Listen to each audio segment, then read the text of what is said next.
Hello everyone, स्वागत है सभी का हमारे यूट्यूब चैनल में। आज के दिन में निर्देशांक ज्यामिति में त्रिभुज का क्षेत्रफल बहुत ही आसान तरीके से निकालने सीखेंगे। अगर आपको त्रिभुज का क्षेत्रफल निकालने नहीं आता है तो आज की ये वीडियो आपके लिए बहुत ही ज़्यादा महत्वपूर्ण है, क्योंकि आज की इस वीडियो में मैं आपको सबसे यूनिक तरीका बताऊंगा। ठीक है, बहुत ही आसान तरीका, ऐसा तरीका कोई दूसरा आपको नहीं बताया होगा, इस बात की मैं 100% गारंटी देता हूँ, बशर्ते आप सभी वीडियो के अंत तक जरूर बने रहिएगा। तो चलिए अब हम स्टार्ट करते हैं। जैसे कि हमारा क्वेश्चन दिया गया है, एक त्रिभुज के निर्देशांक क्रमशः ए 1,2, बी -4, और सी 4,1 है, तो इस त्रिभुज का क्षेत्रफल ज्ञात कीजिए। कभी भी आपको किसी भी त्रिभुज का तीनों निर्देशांक दे दे, मान लीजिए ए दे दिया ये वाला, ठीक है, कितना दिया है 1,2।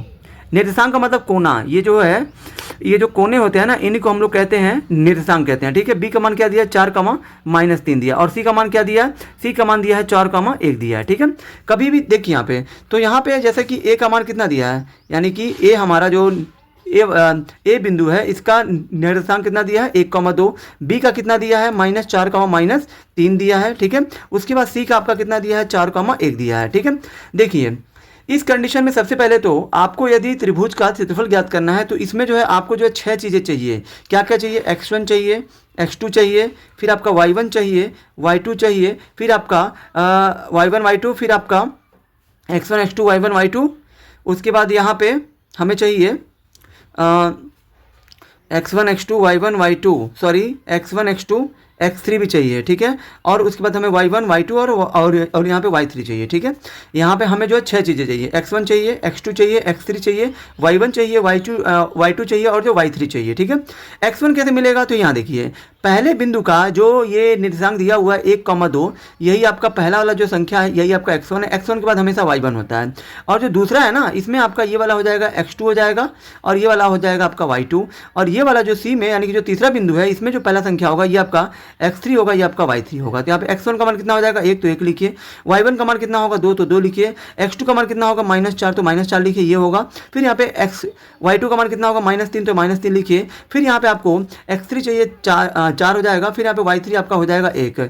अब चूंकि हमें यहाँ पे क्षेत्रफल ज्ञात करना है, तो क्षेत्रफल के लिए निर्देशांक ज्यामिति में आपका जो है क्षेत्रफल का सूत्र होता है 1/2। ठीक है, 1/2 कोष्टक में x1, फिर यहाँ पे कोष्टक में y2 - y3 होता है, फिर प्लस x2 होता है, फिर कोष्टक में y3 माइनस, ठीक है, y1 होता है। ठीक है, फिर यहाँ पे प्लस x3 होता है, फिर यहाँ पे आपका y1 - y2 हो जाएगा। ठीक है, ये सूत्र आपका होता है क्षेत्रफल का। निर्देशांक ज्यामिति में क्षेत्रफल ज्ञात करने का यही आपका सूत्र होता है। बाहर में x लिख दीजिए, 1 2 3 लिख दीजिए। फिर देखिए यहाँ पे 1 के बाद क्या आता है, फिर कोष्टक में आपका y रहेगा, सब में y रहेगा।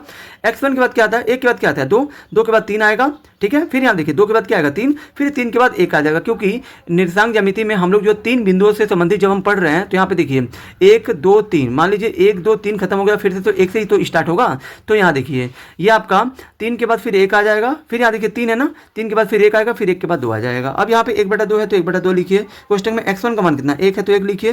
कोष्टक में y2 का मान कितना है, y2 का मान -3 है, तो -3 लिखिए, और माइनस है तो माइनस। y1 y3 का मान कितना 1 है, तो 1 लिखिए। फिर प्लस x2 का मान कितना है -4 है, तो यहाँ पे आपको कोष्टक में -4 लिखना है। फिर यहाँ पे कोष्टक में y3 का मान कितना है 1 है, तो 1 लिखिए, माइनस y1 का मान कितना है 2 है, तो 2 लिखिए। फिर प्लस यहाँ पे x3 का मान कितना है 4 है, तो 4 लिखिए। फिर कोष्टक में y1 का मान कितना है 2 है, तो 2 लिखिए। और यहाँ पे y2 का मान आपका कितना दिया -3 दिया है, और चूंकि यहाँ पे माइनस सूत्र में भी है, और जो y2 का मान कितना माइनस है, तो ये माइनस और ये माइनस मिलकर यहाँ पे हो जाएगा प्लस, यहाँ पे हो जाएगा आपका 3। ठीक है, अब यहाँ देखिए ये आपका हो जाएगा 1/2। कोष्टक में यहाँ पे 1 है, तो 1 लिखिए, यहाँ पे कुछ नहीं है तो गुणे का चिन्ह है। -3 और -1 कितना हो जाएगा, टोटल -4 हो जाएगा। प्लस माइनस क्या हो जाएगा माइनस, यहाँ पे 4 है तो 4 लिखिए। इन दोनों कोष्टक के बीच में कुछ नहीं है तो गुणे का चिन्ह है। 1 में से 2 नहीं घटेगा तो उल्टा घटाएंगे, मतलब 2 में से 1 घटाएंगे तो -1 आ जाएगा। प्लस यहाँ पे 4 है तो 4 लिखिए, यहाँ पे कुछ नहीं है तो गुणे का चिन्ह है। 2 और 3 कितना हो जाएगा 5, तो 5 लिख दीजिए। अब यहाँ देखिए ये आपका हो जाएगा 1/2 कोष्टक में, यहाँ माइनस है तो माइनस देखिए, 4 का गुणा करिए 1 में तो 4 हो जाएगा। फिर माइनस गुणे माइनस क्या हो जाएगा प्लस, 4 एकम हो जाएगा 4, फिर प्लस 4 5 कितना हो जाएगा 20 हो जाएगा, तो 20 लिखिए। यहाँ पे देखिए क्या यहाँ पे कुछ कट रहा है, जैसे -4 है +4 है, तो ये जो कट जाएगा, क्योंकि दो समान पद अगर जो विपरीत चिन्ह के साथ हो तो वो जो कट जाते हैं। यहाँ पे क्या बचा 1/2 और यहाँ पे कुछ नहीं है तो गुणे का चिन्ह होता है, क्योंकि कोष्टक और जो कोष्टक के बाहर जो भी जो होता है उन दोनों के बीच में हमेशा गुणे का चिन्ह ही होता है। कोष्टक में क्या बच रहा है 20, तो 20 लिखिए यहाँ पे।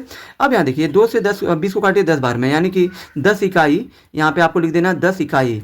10 इकाई ये हमारा दिए गए प्रश्न का क्षेत्रफल होगा, यानी कि 10 इकाई। क्योंकि हमने 10 इकाई इसलिए लिखा है क्योंकि हमारा माप ना ही सेंटीमीटर में दिया है ना ही मीटर में दिया है, तो इसलिए हम यहाँ पे इकाई लिखते हैं। आई होप कि आप सभी को ये वीडियो बहुत ही ज़्यादा पसंद आई होगी। अगर आप हमारे चैनल पर नए हैं तो हमारे चैनल को लाइक, सब्सक्राइब और शेयर जरूर करें, जिससे आने वाली वीडियो की नोटिफिकेशन आपको मिलती रहे। धन्यवाद।